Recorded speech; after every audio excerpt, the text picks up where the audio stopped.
외상 후 스트레스 장애 PTSD 이해하기 원인, 증상, 치료 및 일상생활에 미치는 영향. 외상 후 스트레스 장애 PTSD는 심각한 외상적 사건을 경험한 후 발생할 수 있는 정신건강 상태입니다. 이 사건은 신체적 또는 정신적 위협을 느끼게 하는 것이 특징이며, 이로 인해 개인이 큰 고통을 겪거나 무력감을 느낄 수 있습니다. PTSD의 흔한 원인에는 전쟁, 자연재해, 심각한 교통사고, 폭력범죄, 성폭력 등이 있습니다.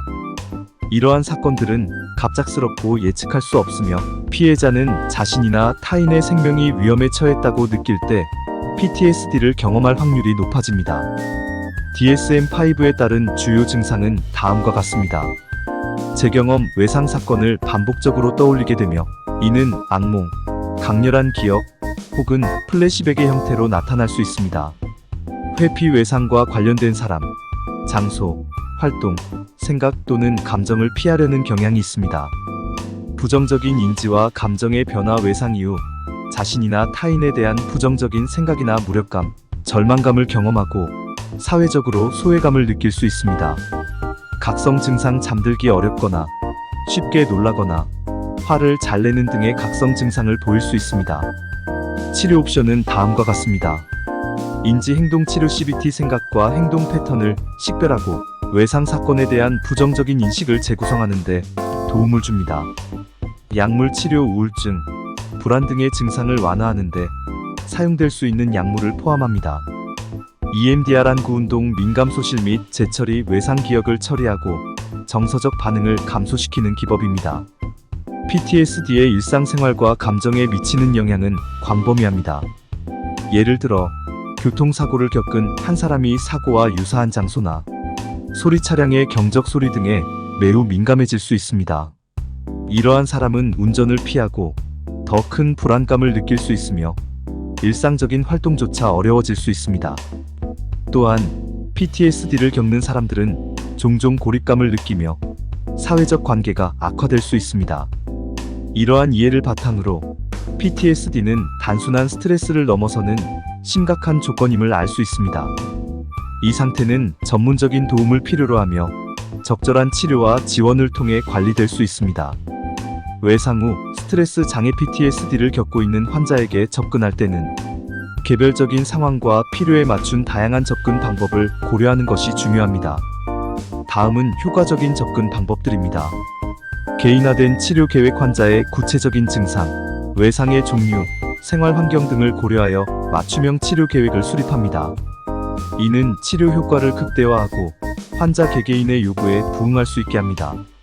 인지행동치료 CBT 외상 관련 생각과 느낌을 식별하고 이에 도전하는 기법을 사용하여 환자가 더 건강한 생각 패턴을 개발하도록 돕습니다. CBT는 PTSD 치료에서 널리 사용되고 검증된 방법입니다.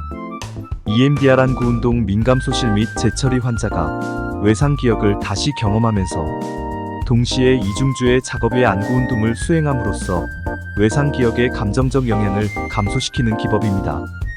약물 치료, 불안, 우울증, 수면, 장애와 같은 PTSD 증상을 완화하는 데 도움이 되는 약물을 사용할 수 있습니다. 이는 다른 치료 방법과 병행하여 효과를 높일 수 있습니다. 지지적 상담, 환자가 자신의 경험을 안전한 환경에서 표현하고 공유할 수 있도록 격려합니다. 이는 정서적 지지를 제공하고 외상 후의 회복 과정을 돕습니다. 정신교육, 환자와 가족이 PTSD의 본질과 치료 과정에 대해 이해할 수 있도록 교육을 제공합니다. 이는 치료에 대한 참여를 증가시키고 가족 구성원들에게 환자를 지원하는 방법을 알려줍니다. 이러한 접근 방법을 통합하고 환자에게 가장 적합한 방법을 찾아 적용하는 것이 중요합니다. 이는 치료 효과를 극대화하고 환자의 회복을 촉진할 수 있습니다. 외상 후 스트레스 장애 PTSD를 겪는 환자들이 일상생활에서 더 잘 적응하고 기능을 향상시키기 위해 사용할 수 있는 몇 가지 구체적인 전략은 다음과 같습니다. 일정 관리, 규칙적인 일상 스케줄을 유지하도록 돕습니다. 일정한 수면 패턴, 정해진 식사 시간, 규칙적인 운동은 정서적 안정성을 높이는 데 도움이 될 수 있습니다. 스트레스 관리 기술, 명상, 깊은 호흡, 요가와 같은 이완 기법을 배우고 일상에 통합함으로써 스트레스를 관리하고 감정을 조절하는 데 도움을 줄 수 있습니다. 사회적 지원 강화, 지지적인 사회적 네트워크를 구축하고 유지하는 것이 중요합니다.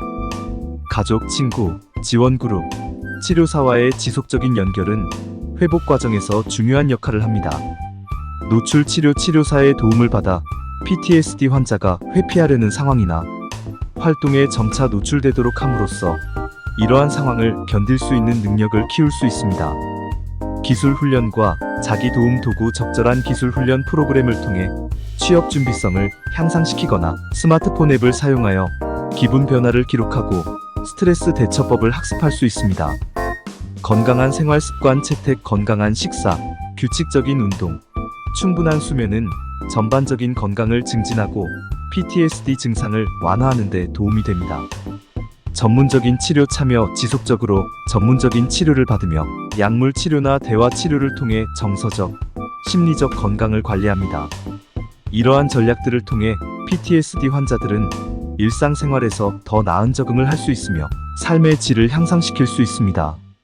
중요한 것은 환자 개인의 요구와 상황에 맞춰 이러한 전략들을 유연하게 적용하는 것입니다. 외상 후 스트레스 장애 PTSD의 약물 치료와 비약물 치료 방법 간의 효과 차이를 평가하는 것은 다양한 요소를 고려해야 합니다. 각각의 치료 방법이 환자에 따라 다르게 작용할 수 있으므로 효과를 종합적으로 평가하기 위해 다음과 같은 접근 방법을 사용할 수 있습니다. 임상 연구 및 메타 분석, 여러 임상 연구의 결과를 종합하여 각 치료 방법의 효과를 비교합니다. 메타 분석과 같은 체계적인 리뷰를 통해 대규모 데이터에서 얻은 평균적인 치료 효과를 평가할 수 있습니다. 치료 반응률, 약물 치료와 비약물 치료를 받는 환자들의 치료 반응률을 비교합니다. 치료 반응률이란 치료 전과 치료 후의 증상 개선 정도를 말합니다. 지속 가능성과 부작용, 약물 치료가 빠르게 증상을 완화시킬 수 있지만 부작용이나 약물 의존성의 우려가 있습니다. 비약물 치료는 일반적으로 부작용이 적지만 효과가 나타나기까지 시간이 더 걸릴 수 있습니다. 이러한 측면을 비교하여 환자에게 적합한 치료 방법을 선택할 수 있습니다. 개인의 특성 고려, 환자의 개별적인 심리적, 생물학적, 사회적 특성을 고려하여 치료 방법을 선택합니다. 예를 들어 어떤 환자는 약물의 부작용을 경험할 수 있으며 다른 환자는 대화 치료를 통해 더 큰 혜택을 볼 수 있습니다. 장기적인 효과, 약물 치료와 비약물 치료의 장기적인 효과를 비교합니다. 장기적인 추적 조사를 통해 각 치료 방법의 지속 가능성과 재발률을 평가할 수 있습니다. 환자의 선호도와 만족도, 환자의 치료에 대한 선호도와 만족도도 중요한 평가 지표입니다. 환자가 치료 과정에서 느끼는 편안함과 만족도는 치료의 지속성과 효과에 영향을 미칠 수 있습니다. 이러한 다양한 평가 방법을 통해 PTSD의 약물 치료와 비약물 치료 방법 간의 효과 차이를 종합적으로 평가할 수 있으며 이 정보를 바탕으로 환자에게 최적의 개별화된 치료 계획을 제공할 수 있습니다.